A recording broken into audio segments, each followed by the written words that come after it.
আমাদেরকে নানান ধরনের প্রেশার দিয়ে গতবার 2024 এটা করানো হয়েছে। তবে আমি মনে করি যে আমরা দেশের জনগণের স্বার্থে যেটা প্রয়োজন সেটাই করব, আমরা তার বাইরে কিছু করব। আমাদেরকে বাদ দিয়ে নির্বাচনের প্রতীক নেওয়ার চেষ্টা করা হচ্ছে। অর্থ হলো আমাদেরকে অফিসিয়ালি দেখানো হবে জাতীয় পার্টি পার্টিসিপেট করছে, যেখানে আসলে জাতীয় পার্টি পার্টিসিপেট করছে না। তো সেটা আমরা মনে করি যে এই ধরনের কিছু করলে সেটা খুব সুফল হয়ে আনবে না।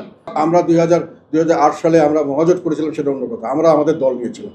তার আগে 2001 থেকে 2006 পর্যন্ত কিন্তু একটা শাসন ছিল, তাদের বিপক্ষে আমরা অবস্থান নিয়েছিলাম, আওয়ামী লীগও নিয়েছিল। সেখানে যে ইলেকশনটা তারা বিএনপি করতে চেয়েছিল, সেখানে আমরা কিন্তু সেই ইলেকশনটা প্রথম বর্জন করি। তারপরে এসে আওয়ামী লীগ বর্জন করে, তারপরে 1/11 হয়েছে। কাজে সেখানে কনসিকুয়েন্সলি স্বাভাবিকভাবেই আমরা বিএনপির বাইরে নির্বাচন করছি। ওটার সঙ্গে তার আর 2014 সালে 2014 সালে আমি নির্বাচন করিনি, আমার সঙ্গে করেনি, এটা কেউ করেনি, আমরা সবাই যুদ্ধ করেছিলাম।